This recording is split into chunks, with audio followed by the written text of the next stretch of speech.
सह्याद्रीचा सिंह गरजतो शिवशंभू राजा, दरी दरीतून नाद रुंजला महाराष्ट्र माझा. नमस्कार.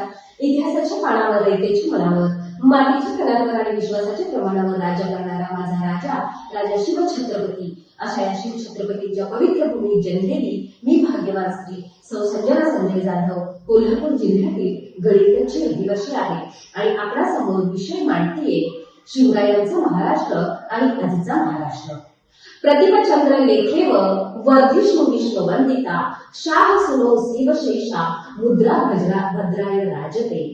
मुजरा त्या छत्रपती शिवरायांना आणि मुजरा त्या रयतेच्या राजाला, ज्याच्या भक्तीला जोड नाही आणि ज्याच्या शौर्याला तोड नाही, जो अथांग आहे सागरा समान, ज्याचे छत्र म्हणजे आभाळाचा मान, जो आहे त्या सूर्याची शान आणि मराठ्यांच्या मनातला धगधगता अभिमान, ज्याचं काळीज आहे सह्याद्री, ज्याला शंभू राजाचा अभिमान, आणि ज्याचं काळीज आहे सह्याद्री, ज्याला शंभू राजाचा अभिमान, आणि महाराष्ट्राच्या मातीमध्ये महाराष्ट्राच्या देवालयात ज्याचं पहिलं स्थान, जो दयेचा आसवंत आहे, कीर्तिवंत आहे आणि दयेचा वसंत आहे, तो माझा मराठी मनातला धगधगता अभिमान.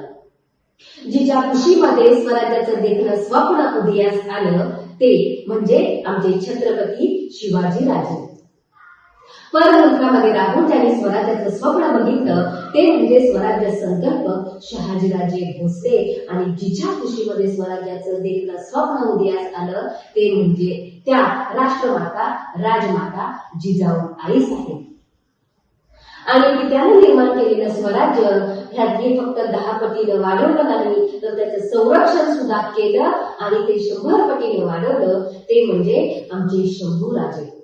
या सर्वांना मी मानाचा मुजरा करते. 150 वर्षापूर्वी महाराष्ट्राच्या मातीत स्वराज्याचं बीज रोवलं गेलं. छत्रपती शिवाजी राजांनी स्वराज्याचं बीज रोवलं गेलं. आज त्याचं रूपांतर वटवृक्षात झालेलं दिसून येतं. इतिहास घडवणारे आम्ही ना कुठे जन्मलो, इतिहास घडवणारे आम्ही ना जन्मलो कुठे, झुकवले त्या हिमालया आणि पूजतो आम्ही शिवराया, नमन करतो शिवराया. 150 वर्षापूर्वी स्वराज्याचं बीज रोवलं गेलं, त्याचं आज वटवृक्षात रूपांतर झालं. कधीतरी आम्ही मागे वळून पाहतो आणि मागे वळून पाहिले असता आमच्या मनामध्ये असा प्रश्न उभा राहतो, 150 वर्षापूर्वीचा महाराष्ट्र आणि आत्ताचा महाराष्ट्र यामध्ये नेमका काय फरक आहे बरं? तर 150 वर्षापूर्वी महाराजांच्या महाराष्ट्रात जिएंगे बचेंगे तो और भी लढेंगे असा म्हणणारा आमचा महाराष्ट्र बचेंगे तो और भी पिएंगे असा म्हणू लागलाय.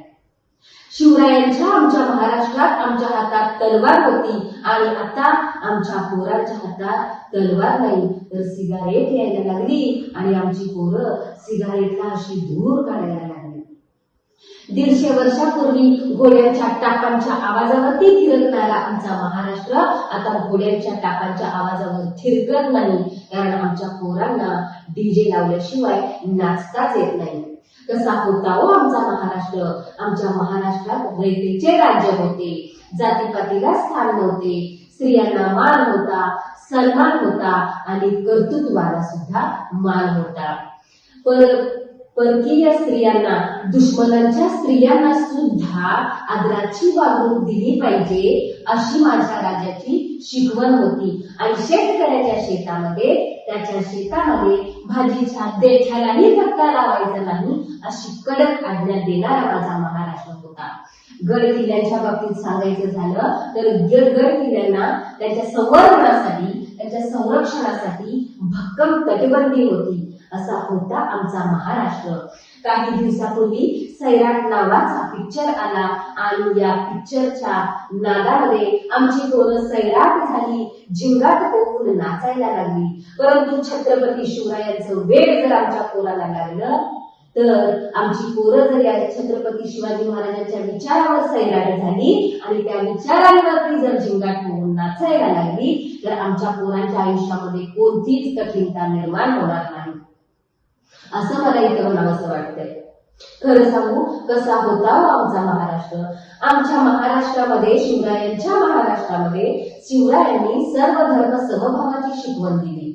कधीतरी आम्ही असा विचार करतो, जातीभेद अजिबात नव्हता, जातीपातीला थाराच नव्हता. एका बाजूला मुसलमान आणि एका बाजूला हिंदू.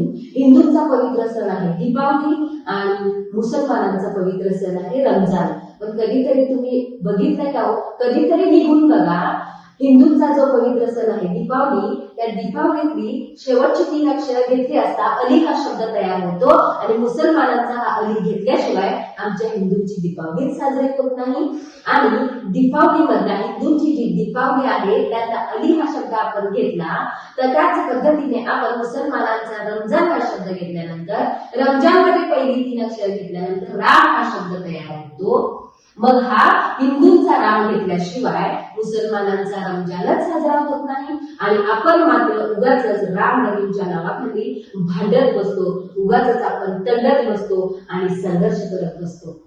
मान्य आहे आजचा महाराष्ट्र आधुनिक क्षेत्रात अग्रगण्य आहे, विज्ञान व तंत्रज्ञानामध्ये त्याने खूप मोठी प्रगती केलेली आहे, मान्य आहे. परंतु आपण शिवाजी महाराजांच्या नुसत्या जय जयकाराच्या घोषणा देतो, त्यांचे आचार विचार त्यांच्या कथा पुस्तकात वाचतो, परंतु ते विचार खरं आचरणात आणण्याची काळाची गरज आहे. सामाजिक स्थिती आजची जर तुम्ही पाहिली, आजच्या महाराष्ट्रामध्ये सामाजिक स्थिती जर पाहिली, आपला महाराष्ट्र सध्या समाजकारणात आणि राजकारणात पुढे आहे, प्रगत आहे, परंतु अजूनही भ्रष्टाचार, महिलांवरील अत्याचार आणि शेतकऱ्यांच्या आत्महत्या यासारख्या समस्यांना आपल्याला तोंड द्यावे लागत आहे. मग किती भयावह ही परिस्थिती निर्माण झाली. वारशाचं म्हटलं तर गड किल्ल्यांना भक्कम प्रतिबंधी असणारा आमचा महाराष्ट्र आता हा वारसा जपण्यासाठी, त्या गड किल्ल्यांचं संवर्धन आणि संरक्षण करण्यासाठी आम्हाला या ठिकाणी आज संघर्ष करावा लागत आहे.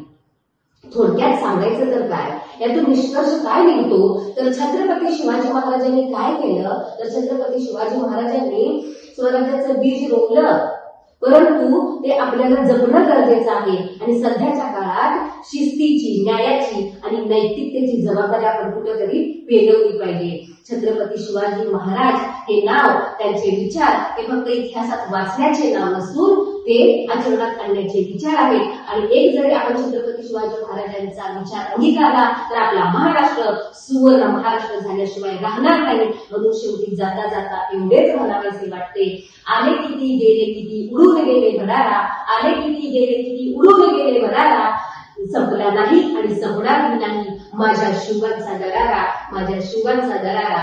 धन्यवाद.